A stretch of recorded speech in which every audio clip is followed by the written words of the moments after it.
Welcome to Buyer's Remorse, the show where we subject each other to games we already own. Buyer's Remorse.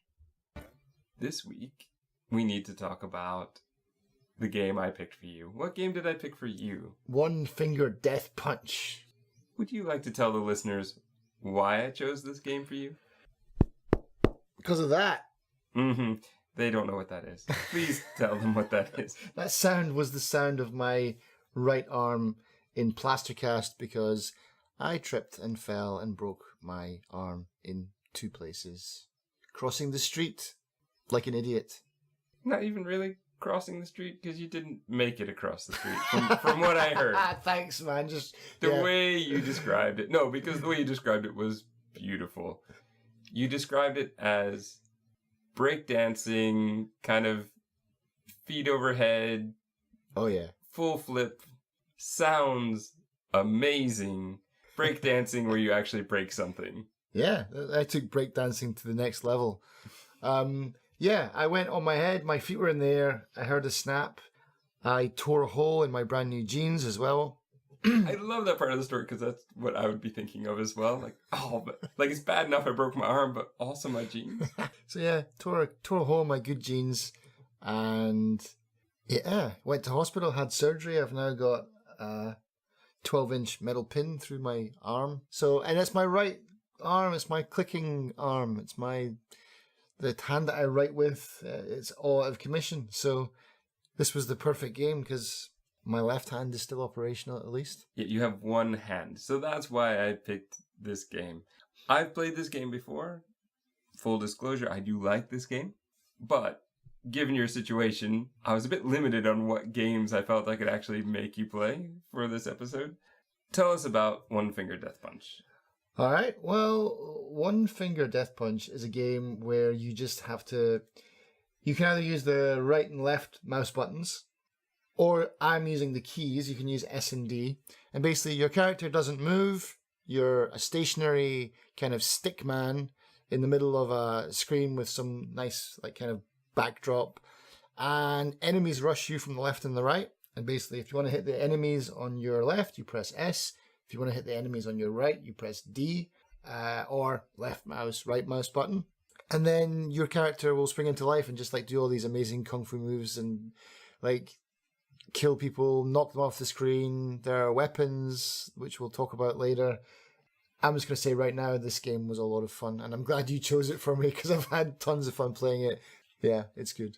This is a game I saw recommended somewhere on YouTube, probably extra credits.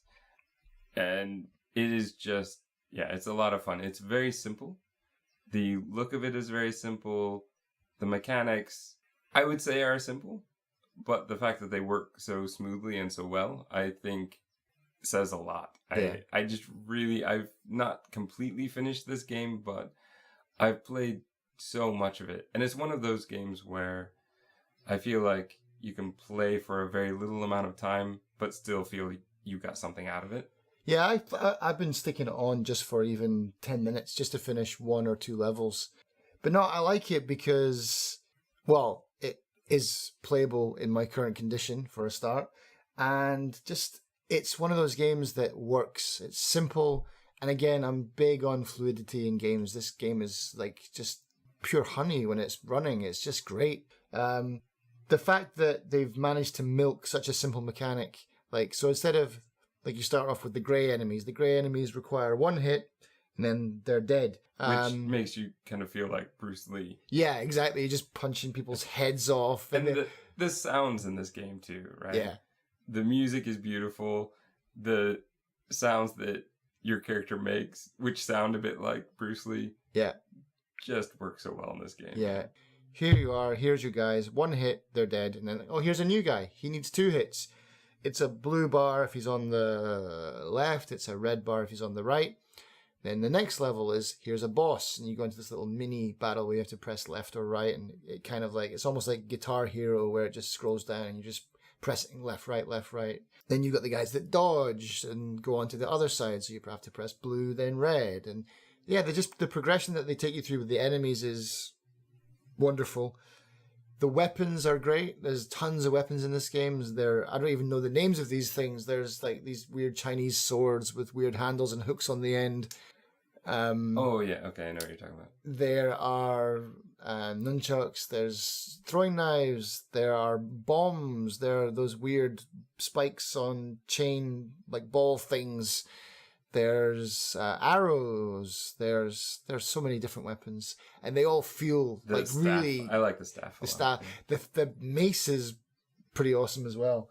But they and the thing is, for a game that's so simple, they all have a weight to them, and they all feel good because they've got good sound effects that go with them. They've got good physics that go with them, and they feel different, which is incredible for a game where you're just pressing two buttons. And also what I really like about this game is I don't need a third button to like initiate a special move. It does everything for you automatically. And so there'll be parts where you're doing something and then all of a sudden you just punch a guy up in the air, you plant your spear into the ground, and then he just lands on it like Vlad the Impaler and he's dead. Or there's just randomly you'll just kick a guy's face off, or you'll punch a guy's heart out and it goes into this like slow motion close up. It's almost like that. There was a TV show where they would show like different MMA styles, and then they would show the physics of what actually happens to your body, and it would be like an X-ray of a guy. It's like when you do the liver punch, it's like here's what happens, and then they slow mo it down, and it's like, and then you see the impact going in. It's like there's your liver. Your liver's moved like 2 inches to the right. This rips this, and then sends this cascade of broken ribs going up this way, and it shows you that this game does that, and it's really cool.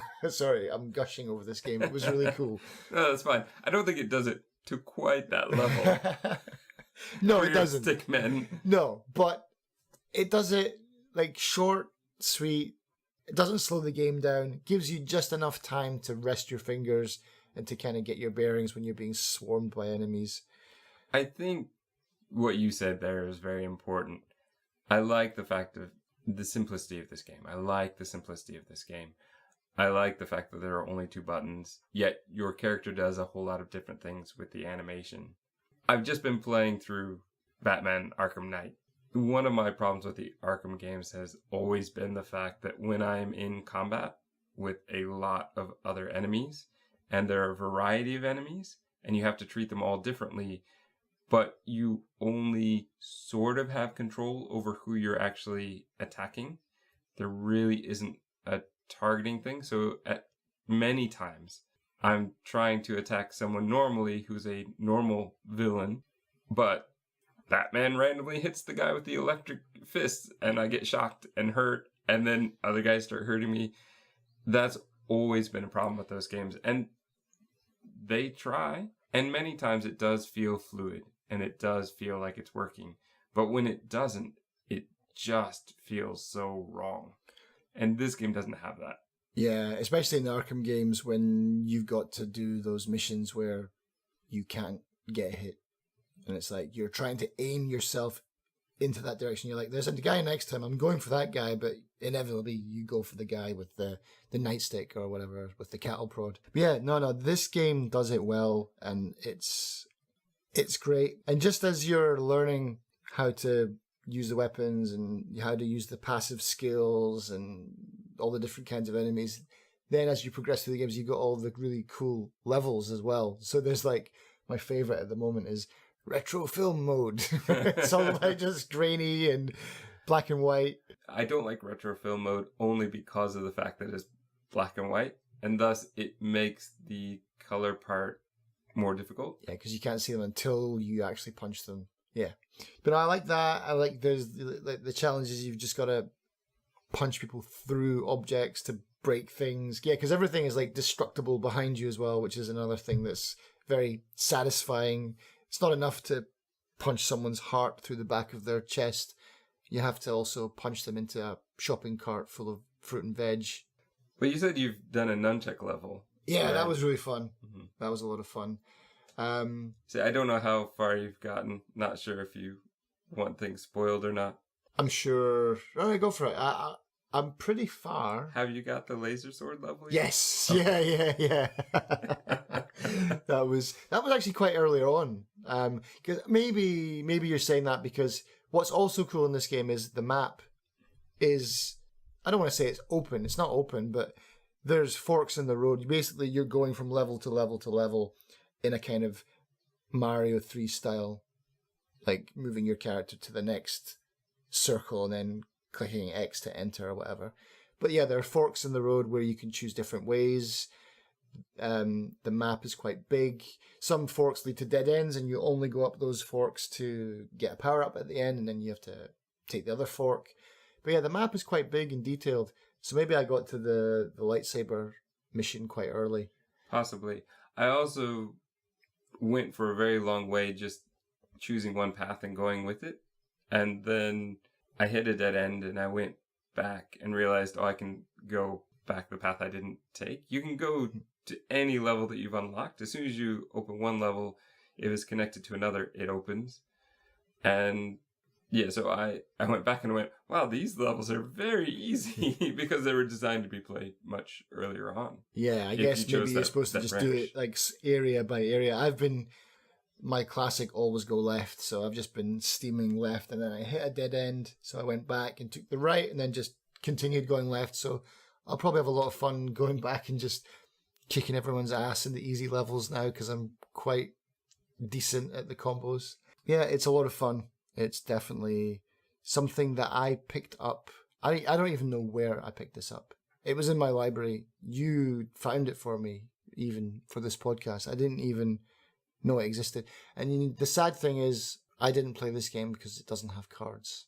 That's the only reason. It's probably one of the main reasons I've not looked at this game yet, because it doesn't have cards. Because that's my priority. Is like, does this have cards? Yes.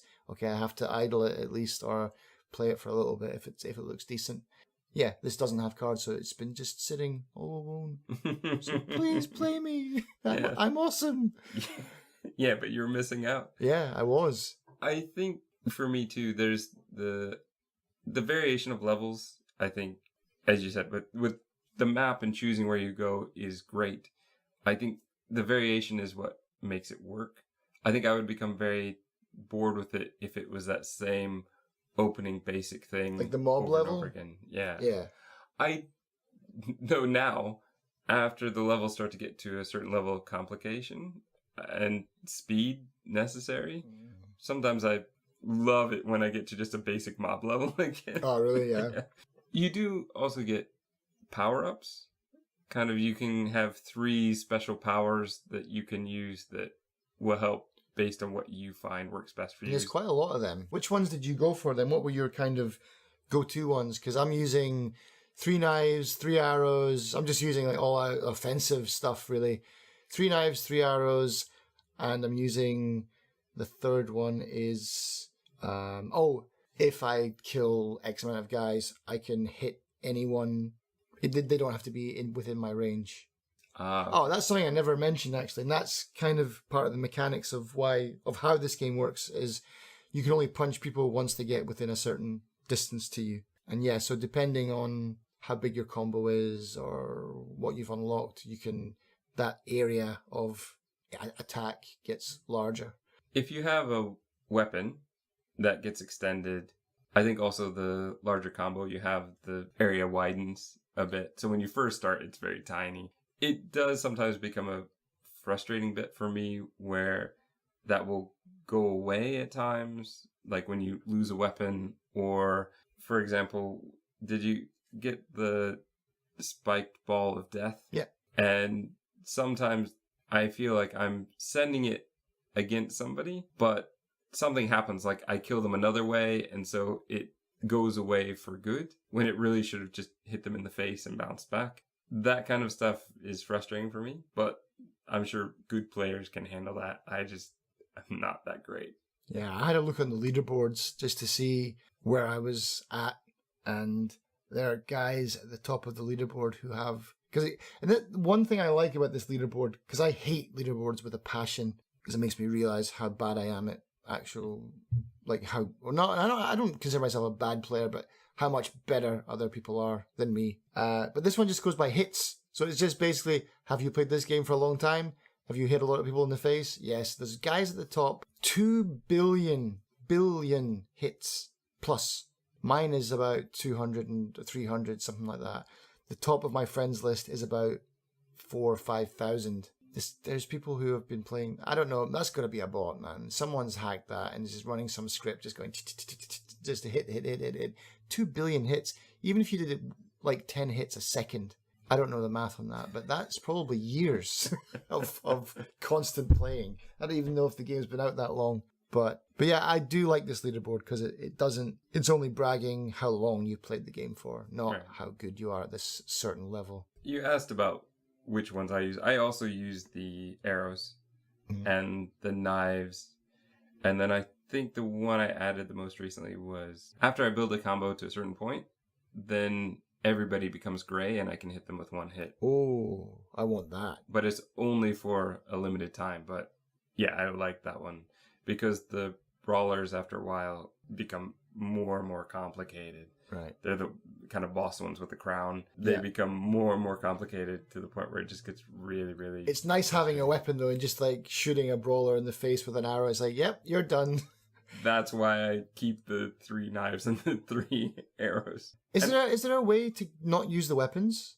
Because I think once you have it, you just have to throw them. Yeah, because sometimes I'm waiting for a boss to come on screen and just trying to time it so that. What I have found is sometimes the bane of my existence when it comes to this game are the timed levels, and they are so frustrating to me because I will get to the last guy, and that's where I'll lose it. What you can do, I've found, is the pattern is the same. So you can start to make a plan if you're having trouble with a level, as you can kind of plan out, okay, this guy is going to give me arrows. If I wait just a second, that brawler's going to come in on the right. I kill those 2 guys quick and I still have time to turn to the left and get the easy gray guys out of my way. I have done that a little bit, but there is a point where I think it's just too much for me to do towards the end, but I can do that towards the beginning of a level. So they're always the same then.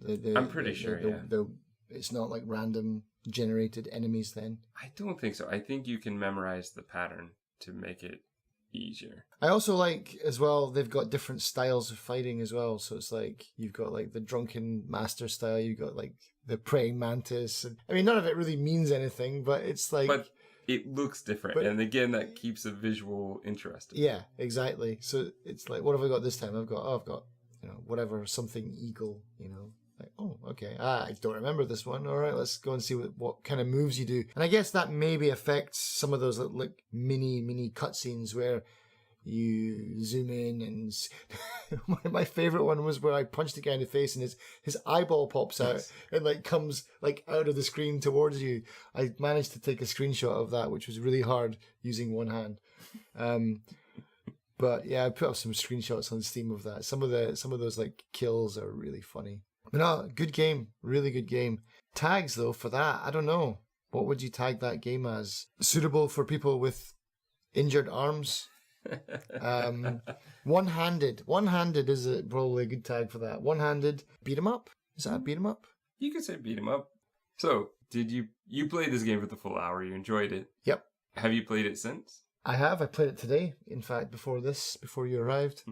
Will you continue to play it? I'll definitely finish. I want to finish at least student. I haven't, because there's 3 modes, 3 levels. I will tell you, I haven't even finished student. The map is huge. Oh, is it? Yeah. Yeah.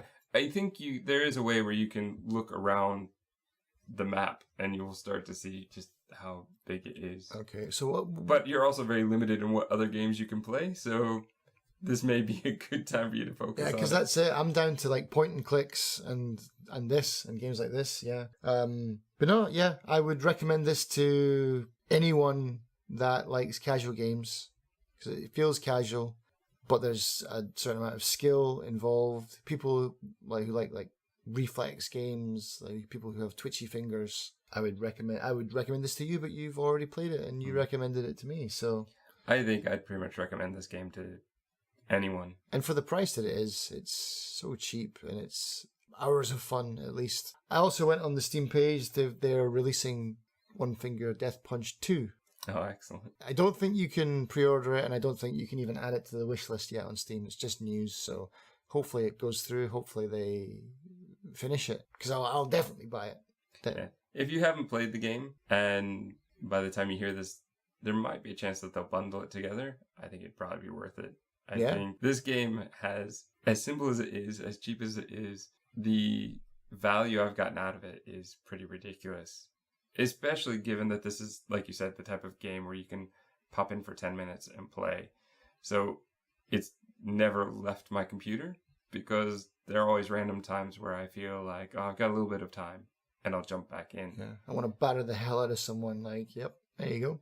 And you can replay old levels to get better scores if that appeals to you. Or if you've been away for a while and realize the level you got to, you're not quite ready for that, you can warm up on old levels again and get back into it. It's just fun. It's great. And it's definitely something that I'll be playing for the next 12 weeks until I get this stupid thing off my hands. Buyer's confirmation. Thanks for listening, everyone. If you liked this short podcast, and if you've got... Oh, fuck. That's just going to stay in there. This is going to be the regular ending. Yeah.